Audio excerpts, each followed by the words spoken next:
sparkles. You wanna have Burfer and sparkles. You wanna have pack your things and change your life. Oh, bear fur and sparkles, have fun. You wanna have fun. Welcome to Bear Fur and Sparkles, episode 6. Hello there. My name is Fernando. I am the one in Lisbon, Portugal, living my life, going through all kinds of frustrations and challenges, which we will get into here in episode 6. And my name is Jason, living in Athens, Greece. Just about to celebrate 1 year living here. Oh. Yeah, 1 year anniversary is coming up. 1 year anniversary is coming up. It's coming up. All We're right. 3 weeks away. Okay. I'm foreshadowing here into the rest of the episode because we are going to be talking about the different phases that an immigrant or an expat goes through when they move to a new country. And you, at least on the timeline, are coming through the honeymoon phase, which I'll explain a little bit later. So, but one quick But question. before we begin, no. Are you feeling like you're in the honeymoon? Still? No? Okay, good. That's all. That's all I wanted to hear. No, but I need to know something, Fernando, because Yes. something has been established during this season. Yes.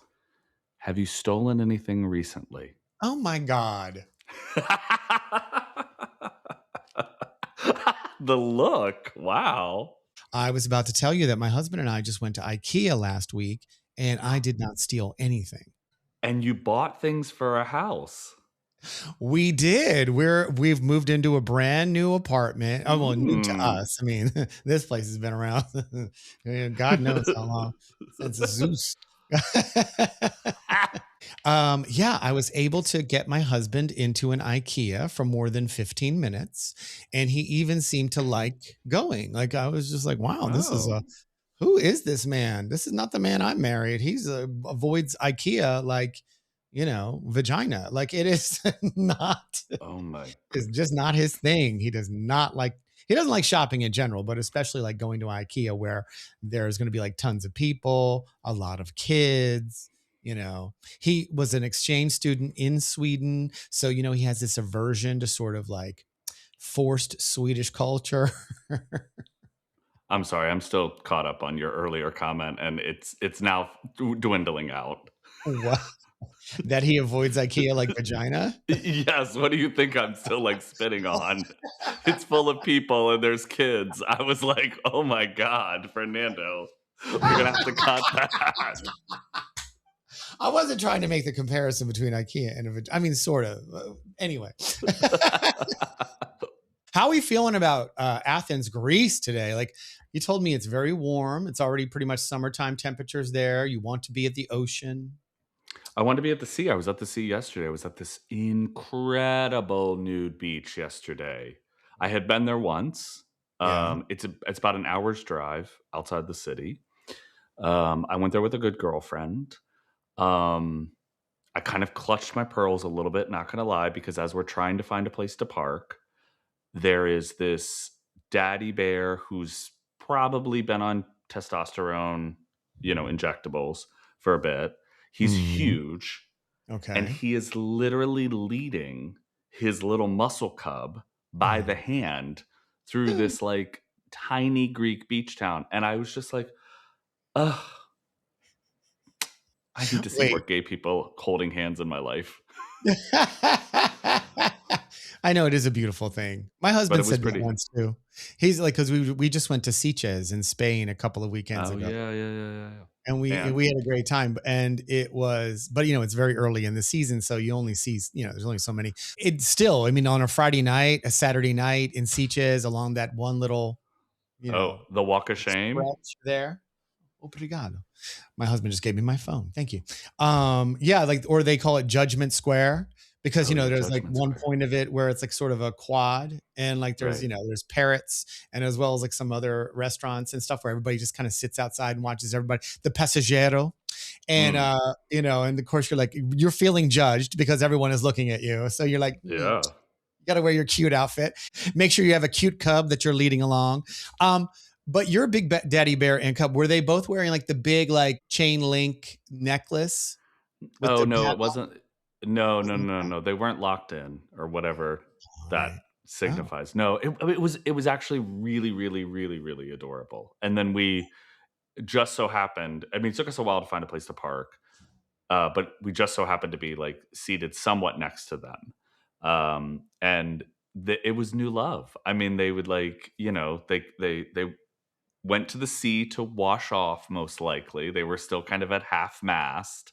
And then they brought the camera out, the phone out, and they started taking selfies with each other. And they were like, they were posing each other for their best angles for the selfie that was obviously going to make it Instagram reel. I mean, oh, it for was Christ's sake. it was adorable. I was like, I'm here for this. And then, of course, there's my girlfriend who I was like, have you ever been to a gay nude beach before? And she's like, no. And I was like, okay, well, you may see some things. She's like, I'm cool with that. I was like, we're not going to go all the way down because I'm sure like that's the play area.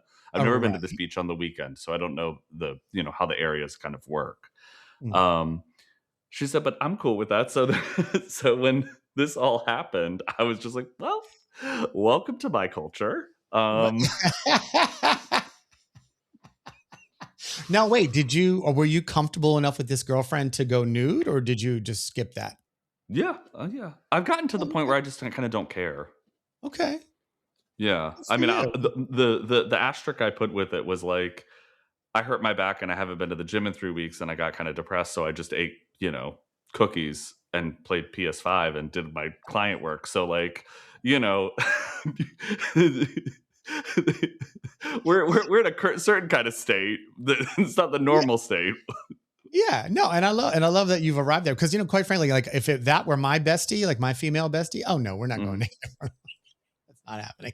I mean, I love her, and I know I pretty much know everything about her anyway, but we don't need to know that. Like, I'm good. I'm good with that being the line.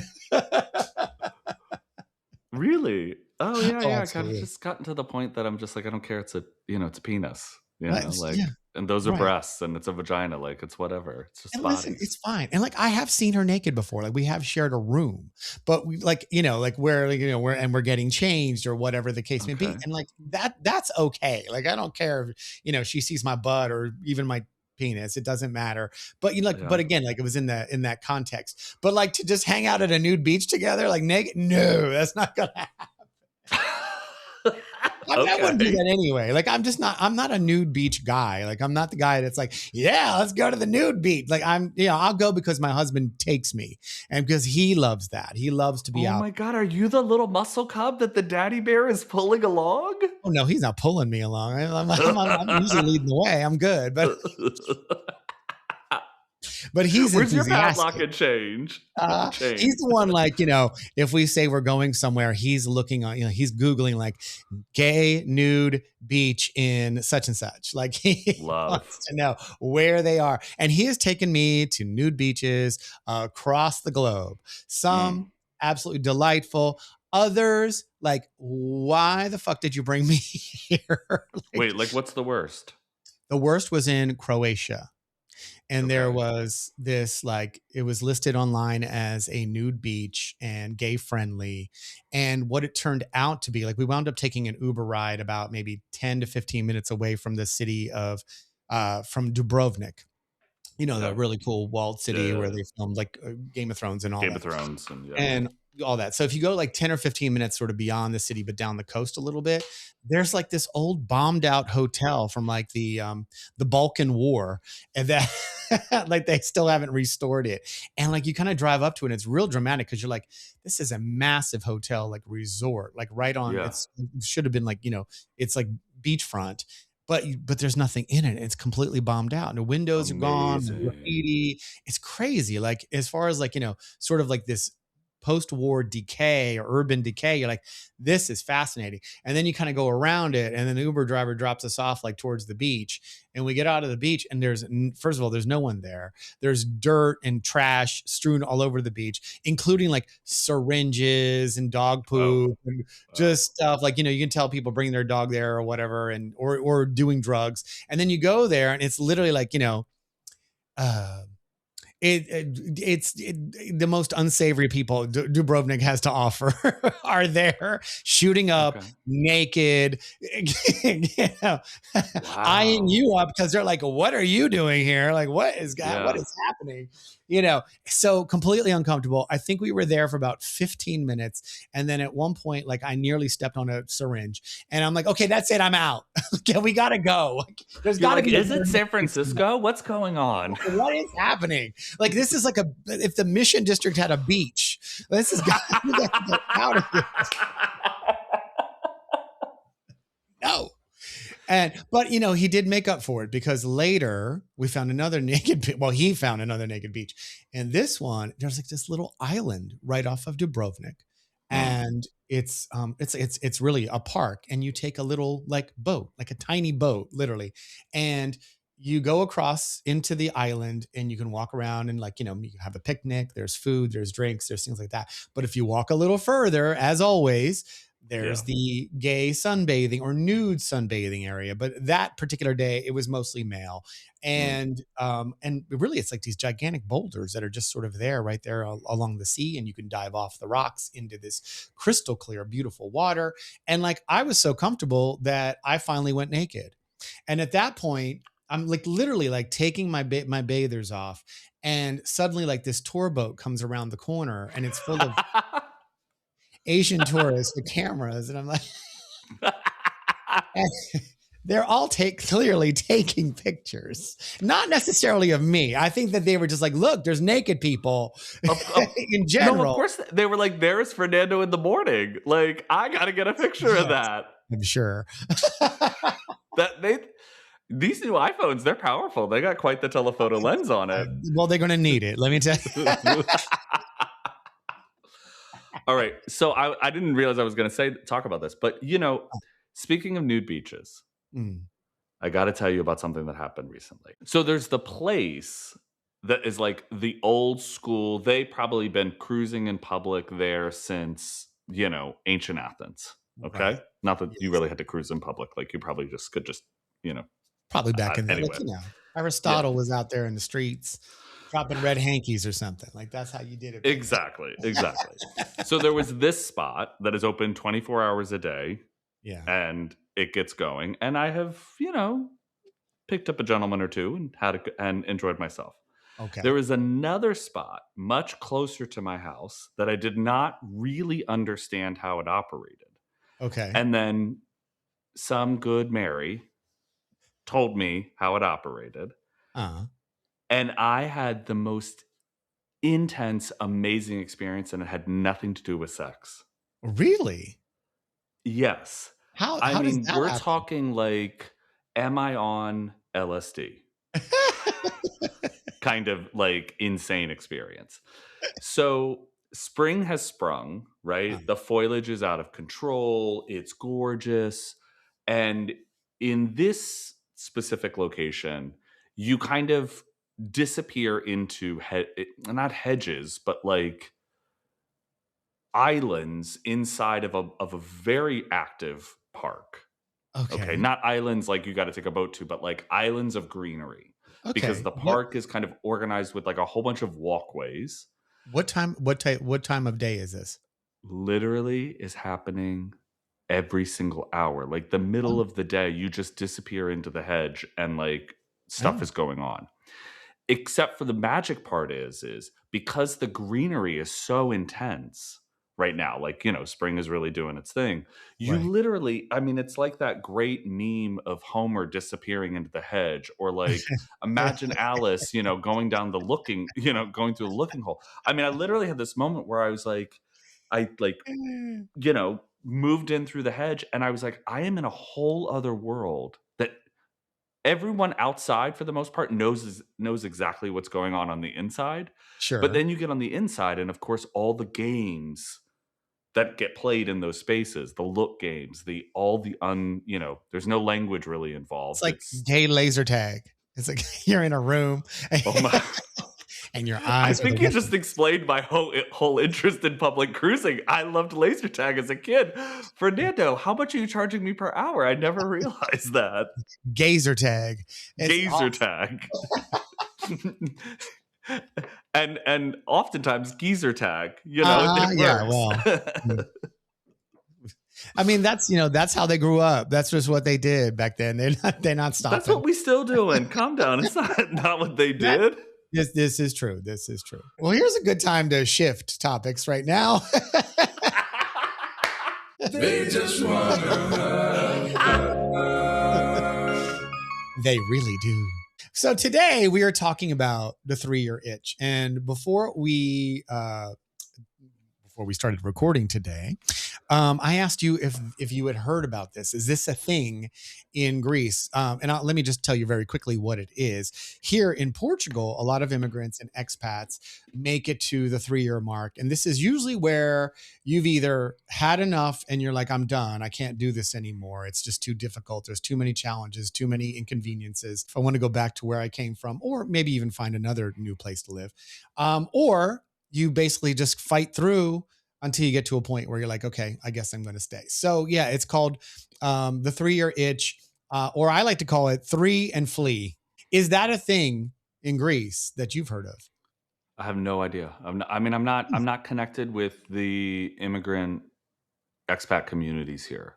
Like I'm not Okay. embedded in those enough Okay. to give an opinion either way. I was curious about it because as much as Jeremy and I had said when we heard about this, that we would hope and we're going to attempt to not be those people who are like, okay, 3 years, I think I'm done, where you get to this level of frustration where you're like, I just can't do it. But here we are, maybe just a couple of weeks ago, having this discussion of like, should we stay or maybe we go? Do we go back? Do we find another option? What do we do? And I was like, as I was having this conversation with him, I couldn't help myself but think, oh man, here we are. We're the people that we didn't want to be. We're like, oh yeah, maybe there is something better, or maybe there's just something that's less stressful or just more, I guess, convenient. And, now thankfully we've gotten to a point where, we're not moving. In fact, I wrote about this in my Substack just recently too. It's the same topic, the 3-year itch. And I had several comments of people just like, you had me scared to death that you guys were going to leave. Like it wasn't until like later in the piece where I finally said, we are not going, we're not leaving. We are sticking around. We're hanging out here. But I was curious as to see if like, is this phenomenon real? So I did a little bit of research behind it. And believe it or not, there's actually a researcher from Norway who many years ago, back in the 50s even, did the 4 stages that a immigrant or an expat goes through when they relocate to a brand new country. So the first one is pretty self-explanatory. It is the honeymoon phase where, you're in your brand new home.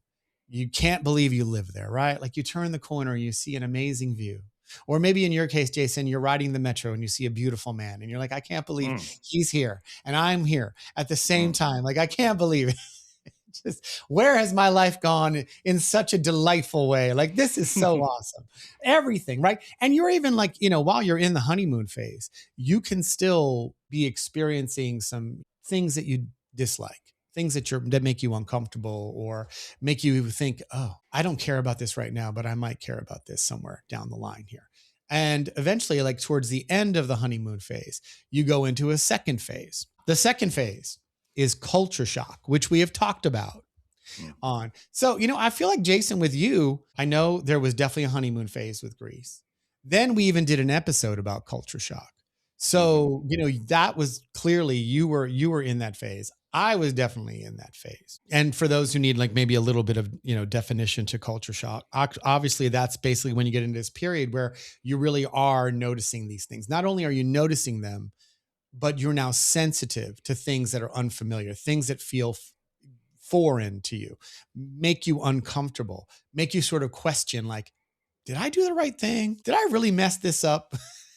Because culture shock, can really, it's exactly that, right? It puts you sort of in this state of shock where you start questioning everything because everything just seems wrong. Everything just seems uncomfortable, unfamiliar, all of it. The first thing you're going to want to do is try to fix that. Then when you get into this third phase, which I'll call, because this researcher didn't even name these phases. I'm going to call it, she has had it. It's like, I'm done. I can't handle this unfamiliarity. I can't handle all this ineptness that's going around. This is ridiculous. I am in the wrong place for sure now, and I need to get the hell out. Once you've been going through all these feelings, if you haven't you haven't acted upon them by, leaving the country, then hopefully you arrive into the fourth phase, which is acceptance, where you finally learn that maybe these things are okay. I know for me, what really helps when I got into my acceptance phase is that I remembered that a lot of these inconveniences, a lot of this unfamiliarity, a lot of just some of the, I'll just call it bullshit that I really, really hate about here, I was pretty much going through all the same things over there. Like it Mm. wasn't really any different. The bureaucracy, we didn't have as much exposure to all the bureaucracy in the US because we weren't immigrants there, right? We were born there. We didn't have to go through, we didn't have to deal with the government all that much, right? We had to pay our taxes every year. I had to get a passport every so often. And what else? What else did we really have to deal with the federal government over? I don't even know. You know, maybe state government that can be a pain in the ass for like driver's licenses and again more taxes and things of that nature, but at the same time you didn't have sort of this concentrated hit of dealing with a country's governments and bureaus and all the different things that you have to deal with and policy changes and law changes and things like that. You really are getting hit with that like boom boom boom boom boom when you're in a brand new country. um we were talking about this again before we started recording as well. So, where in this timeline between those four phases, where are you right now, do you think? I don't know if I subscribe to this completely, Okay. to be And that's okay honest. too. I mean, I kind of think that he is sort of describing the stages of grief. Okay. Um, and if I know anything about grief, you're cycling between the stages constantly. Okay. And as opposed to it being this lateral movement or this forward movement through, and that you arrive at 2 and then 3 and then you're finally at 4. I Okay. think that I think that you're constantly going up and down almost like a spiral staircase, and not in a like frenetic or chaotic way. Just, at one moment you can be at 2, at the next moment you can be at 3, you can arrive at 4, and then maybe not, well, actually come back to honeymoon, because I think Yeah. honeymoon can happen because you turn the corner and you go to a different village, or you go to some experience that you never had access to previously because it just society didn't organize it that way, where you're coming from, and you're back in a honeymoon. And that could happen for a glimmer of a moment, and then someone could do something that's absolutely feral, and you're like, well, I'm in, she done had it phase again. Yeah. So I don't know.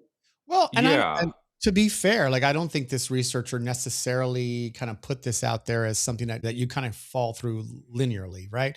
I Mm, think that it's open to interpretation here where for exactly what you've been saying. I'll agree with you 100%. You're right. Like there are I still have days where I'm like, it's been 3 years and I'm just like, I just can't believe I'm here. This is amazing. Like, I just love this place. Or, anytime we see a new place in Portugal, I'm just blown away. Like when we went to the Açores, I was literally having an outer body experience. I can't believe I'm somewhere here. Oh, that's so beautiful. And I'm going to say, mm, actually, let me say it the way an American would say it, the Azores. I don't want to sound like I'm trying to be too Portuguese here by saying the Açores, but they may as well be like another planet because they're just mm. that beautiful and that unique to me. But yeah, you're right. I can fall into any one of those four categories on any given day.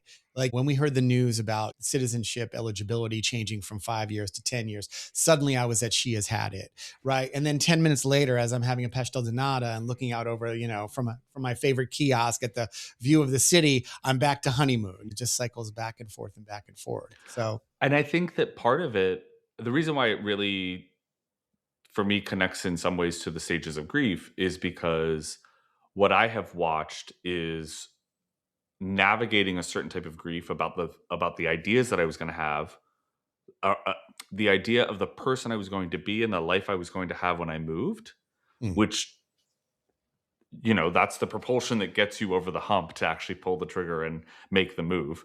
But that doesn't always come true. Like, or it's probably never going to come true exactly as you imagine it. So you go through a process, or I've watched myself go through a process of a certain type of grief with Yeah. that.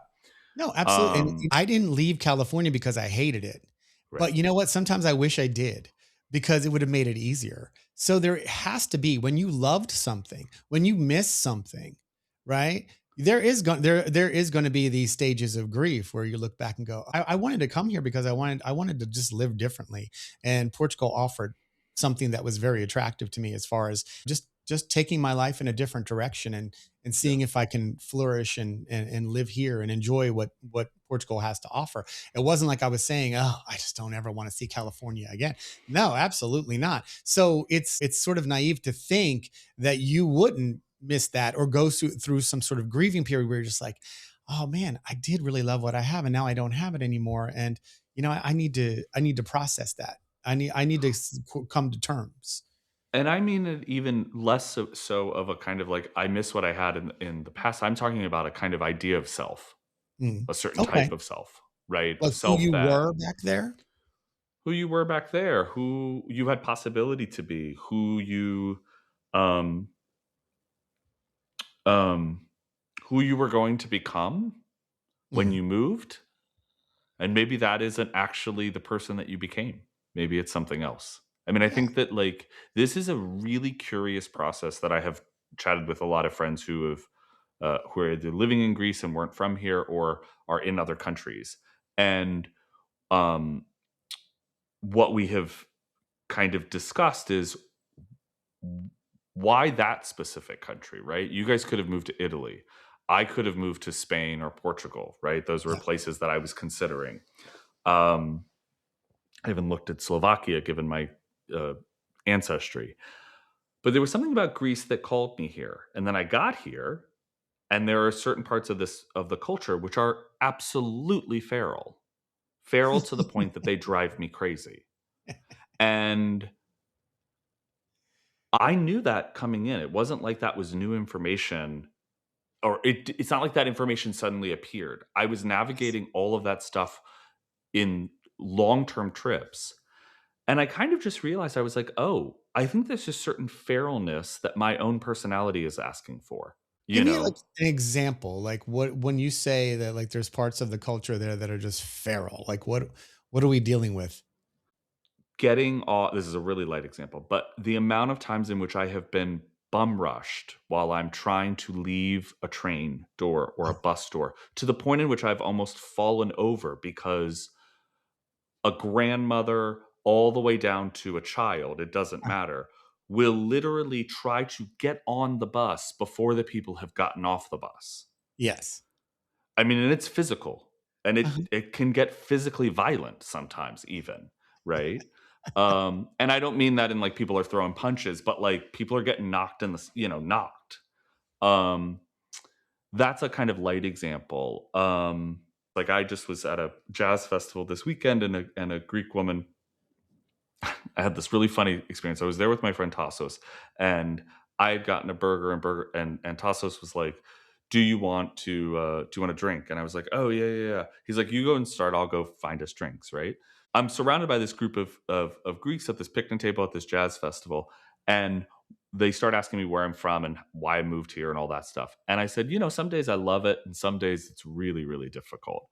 Mm. And this Greek woman pipes up and she goes, I just moved back from Budapest after living there for 11 years, and I'm experiencing culture shock. Huh. And she starts describing basically the metro situation, where she's like, I've never been run into this many times in my life. Like I'm physically like Yeah. brace myself when the doors open and I'm trying to exit. So Yeah. it's that kind of so that's an example, right? But Oh, I got it. then Yeah. I have to ask myself, like, maybe there's something to a feralness. Like, what would it be like if I wasn't always the good boy? What would it be like if I adopted some of this feralness in my own interchanges? Not to the You point really that gonna I'm like, start knocking grandmas over when you're trying to get on, on and off the metro? well, don't try to walk up on me, Fernando, and I won't knock that grandmother over. I will say we have that issue here, but not. Listen, they went ahead and they launched an ad campaign to try to keep people, like to remind people, let people Yeah. get off the metro first before you get on. But I can't say it, at least that's not been one of the things that I have noticed, sort of the feralness of Portuguese people, or at least Lisbon people, because not every city has a metro. If anything, like what I've noticed here, as far as on that topic, is like when a bus pulls up, you can only enter on the front and you can only exit in the back. So that's how they handle that. When the front door opens to let people on, literally, like, people wait and they let the older citizens board the bus first, because they need a little extra time. Sometimes I Yeah. will notice somebody will actually help a stranger, like maybe an elderly person. They don't even know, but they will. It's okay to actually touch that person and help sort of push them along, or push them up gently into the bus. But this is the kind of fascinating part, right? Like that's I think you just nailed it at the end. Like there's been a social conditioning Mhm. that you fall in line, Yes, right? absolutely. And one of the social conditionings here, right, um, that I'm really kind of fascinated by is the governments fail, the government doesn't deliver, Yeah, things don't happen. You're told they're going to happen, but oftentimes they don't actually get finished or whatever. right. And when I first moved here, they were like, "Well, you're just going to be taught patience. Like we just have a lot of patience." And I was like, "No, no, no, no. Yes, you've learned patience in this process. We've also learned resignation." Hmm. Yeah, absolutely. Where you're just You like, know, I can't trust this government. There's a lot of that here as well, because especially, now, especially when you're just a resident, not a citizen, when you're an immigrant or an expat here, you can't trust this government because you have no representation within it. You can't vote, and they don't care. They understand that. They know that we're really sort of at the mercy of whatever they decide to do. And we really can't do much about it. This new law, this new immigration law with the citizenship, there is a group of Americans, of course, launching a huge lawsuit against the government, trying to, trying to get them to change it, or at least address it, right? Like, create some sort of language attached to this new policy that addresses people like us who are already here, who are already told before we even arrived that 5 years is it for citizenship. And yeah, now you're gonna blanket this over everybody. But the thing about here is that they don't go on, and again, this is from my husband. My husband explained this to me. It's like, listen, it's fine. I'm glad that they're doing it. I mean, they have to do something in order to fight back. So go, Americans, go and do your lawsuit. But the problem here is that they don't use case law to change laws. Like in the US, right? Roe versus Wade was a lawsuit, was a court case that yeah. changed abortion rules. And forgive me, I'm such a bad gay. I don't know. I forgot the name of the court case for gay marriage. A good lawsuit can change laws. Here, they don't go on case law. It really doesn't matter. Like, they may be able to get some sort of satisfaction, or some sort of, like, it may benefit the people who actually brought the lawsuit in at some point. But as far as like changing the law overall, there isn't a lot of precedent there that says it's going to change the laws for everybody. That's just not how their government works. It's not how their court system works in this country, unfortunately. We may be getting a preview of what's coming in our own and in our home country. Oh yeah, absolutely. And I'm talking about the way in which it could mold generations Okay. to come if it is allowed to continue even further, if the grift gets even larger, right? Not that Mhm. there hasn't been a grift to a certain extent going on the whole time, yada yada yada. But like, Right.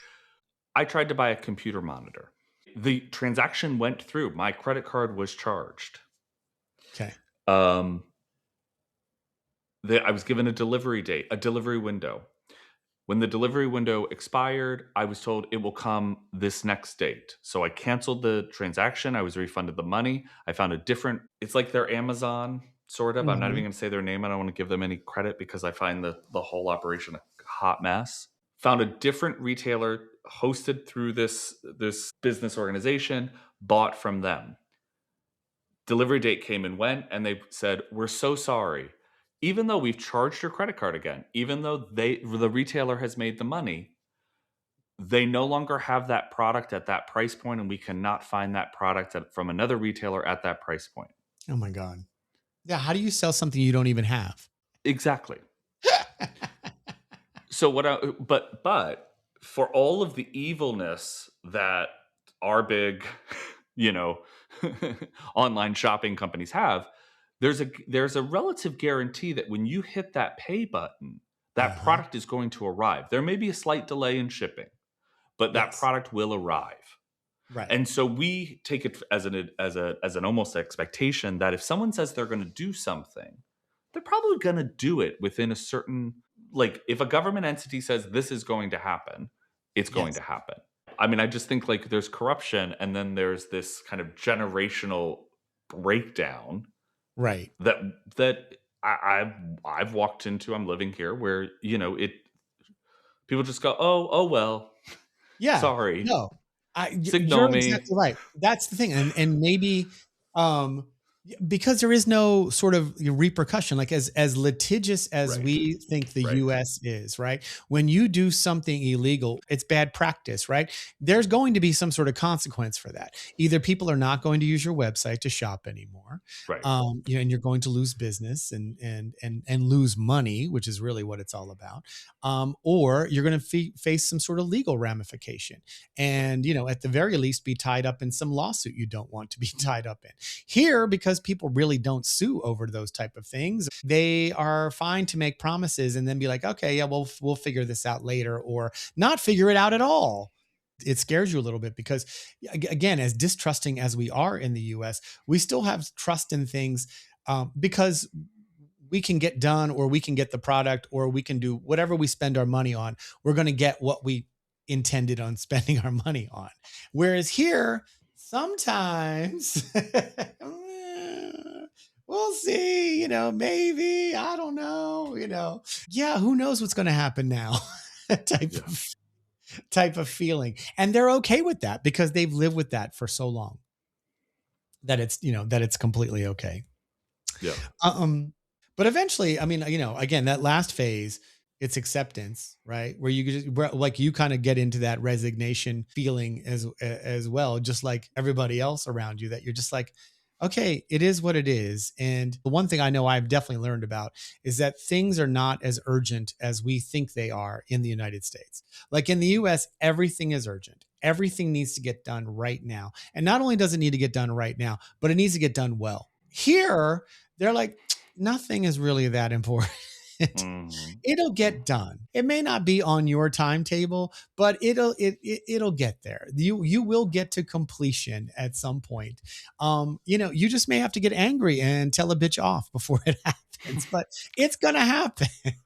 I mean, I think that that's what I'm trying to describe when I say this idea of like, what was the reason why you came? Mhm. And I don't mean you go back to that, but like, not to get too West Coasty about it, but like, what was it in your soul that called you to this place that you need? What are the kind of like lessons slash opportunities here? And that's one of those things. Like, is it really that important? Yeah. Is there actually something that you want that you're crushing because of the way in which you were brought up, how we were socialized, right? Yes. As Yes. Americans, like there are certain expectations and ways in which, and I'm kind of cringe a little bit even as Americans as this whole blanket thing because when someone says, "Well, you Americans," and I'm like, yeah, I'm still in that stage where I'm like, do you realize how large this country is? Like there Yes. is no singular American. No. Like it just Absolutely doesn't not. exist. But there is sort of this dominating culture, or at least it feels dominating. Like it's hustle culture. Like It's we have hustle been culture. like That part, yeah, that part does. we have all been reared with hustle Yeah, culture. It's yeah, yeah, always yeah. been about you get out there, you work, you find opportunity. If you can't find opportunity, you create opportunity for Yeah, yourself yeah. and you succeed. There is no other option. Yeah, and they don't have that here. My parents, I thought, brought a really amazing work ethic with them from Italy. But at the same time, my father was not very concerned with much else besides working, making money and paying his bills. But he was never like this guy who was like, I'm going to make a million one day, or I'm going to do this idea, or create this business or this product and be, a multimillionaire. He wanted to work and he wanted to get paid enough to be able to support his family. And that was enough for him. And that's definitely the attitude here. It still is to this day. It's like, I want to work, I want to do good things, and I want to take care of myself and my people. And that will be enough. If I can do that, I've achieved. I've succeeded. I think if we want to kind of put a cap on it, I do want to say I wouldn't want anybody to, go through these phases and um or even if they're just thinking about making a move, outside of the US, I would hope that these challenges and these difficulties and these inconveniences don't get to a point where you decided, okay, it's time for me to go. I mean, really be 1000% sure that you are done with this, because the acceptance period, again, as we said, it's kind of like it's a cyclical thing. So you literally can say, I'm done with this, book the one-way flight back to the US, and then somewhere over Greenland be like, but it wasn't that bad. Like, I want to go back. Like, acceptance can happen in a really, really inconvenient place. So be absolutely sure that you're done before you go. I guess I just like constantly come back to I ran the numbers last week because I was so frustrated about a series of things to like how Yeah. much would it cost to move my things from one country in Europe to another country, this other country that I've also been kind of, you know, would feel like a bit of a match, right? Checking it out. Yeah. In the process of doing that, I guess I just kept coming back to like, well, why did I come? Like, what were the reasons in the first place? And am I done with, have I answered all those questions? Have I explored all those things? Have I, am I making, to use a bad idiom, a mountain out of a molehill here over something because it's where all of my attention is going? Yeah. And really, what would it mean to just shift my attention? And literally within 12 to 18 hours, a series of events occurred which dramatically shifted my attention, and I had more capacity to handle this other stuff, which is absolutely fucking stupid bullshit, right?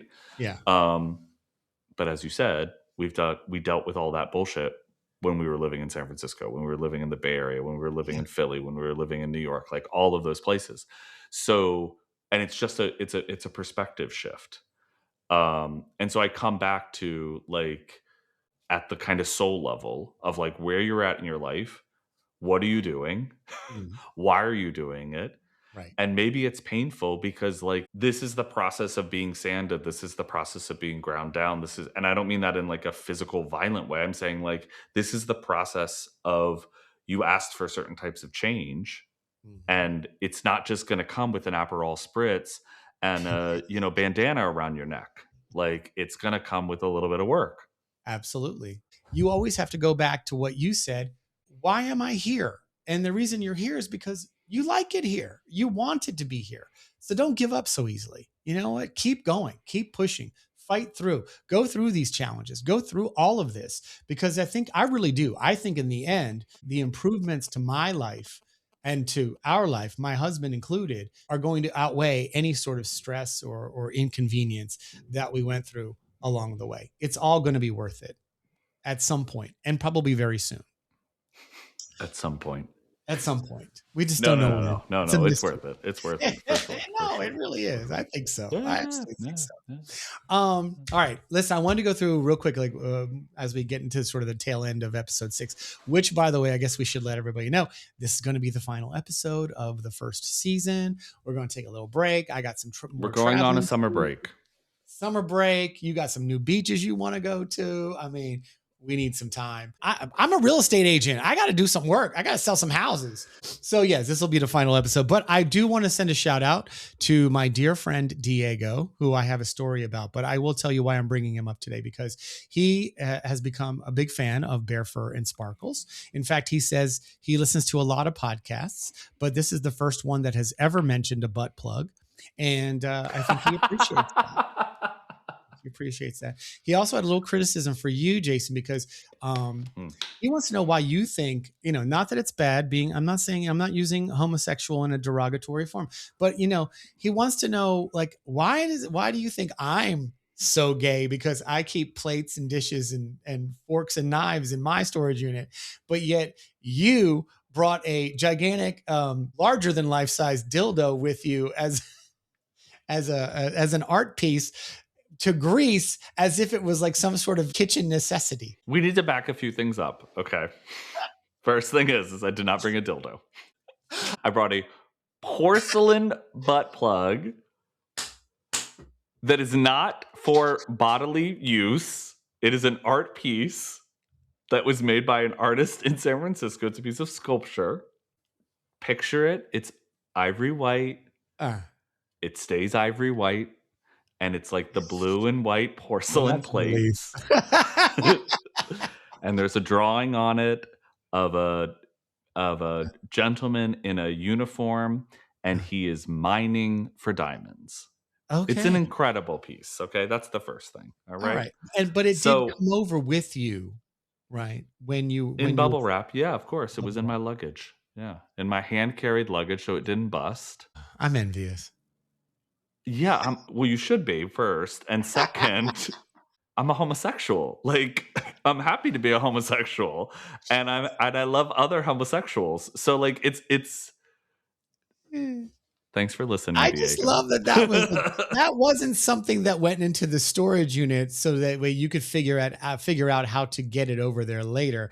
It had to come with you, like, on the first trip, on the maiden voyage. Let's be really clear, Fernando. Okay, when you walk in my home, you guys came and I was here like what 2 months and like was still like it was just like major appliances and a couch, right? Yeah, I mean, you had what you needed. You just had the necessity. I had what I needed, but there were a few accoutrements that gave you a sense of who Jason was and what he was up to. These are personality pieces. The brass bears humping each other. Yeah. The porcelain butt plug. The crocheted penis by my friend Nathan Vincent. Oh my God! How did I not notice the crocheted penis? Did I? Am I just forgetting it? I might have been overwhelmed. There was so much. There were, Oh, yeah. Oh, see, this is where I wish we were doing video. Lovely, lovely. That's amazing. Yeah, I mean, it's a good size. Matches the drapes. He made it specifically for you. I love it. He did. I see, and I'll tell you why I'm envious too, because sitting in my storage unit back in Sonoma, California, is this 3 feet by 3 feet glass artwork featuring George Michael's face, surrounded by pictures of Freddie Mercury and Queen and RuPaul. And it's called Queen George Jetson, because inside George Michael's face are little pictures of George Jetson. You saw this. This was hanging in our kitchen. I never saw this. You didn't see it? How did you miss it? This sounds amazing. Oh, the artist's name is John. His name is Wagstaff. Something like that. Anyway, I'll I'll post that up later. But anyway, yeah, he does these glass works. Sounds very fun. I'm not exactly sure what they're called, but he's done several. Like my friend Clint has one with John Lennon in a spaceman outfit, which is really, really cool, which is where I first saw it. I'm like, oh, I want one of those. And then, so I reached out to this artist who also lives in Sonoma, and he's like, oh yeah, I've got a bunch. And like the first one he sent me was George Michael. And I'm like, oh, done. Yeah. So I've been trying to figure out how to get that thing over forever, because it's just big and it's fragile. And I don't know. I don't trust any airline regardless of how well packed it was over there at Castro's PO Plus, who I trust with anything and everything, by the way. So there you go. Diego just wanted to kind of bring that up on the show and let us know how much he loves the show. All right, I think we need to wrap this up. I think we do too. You've got places to go. I got things to do. But anyway, we love everybody for listening to episode 6 of Bear Fur and Sparkles.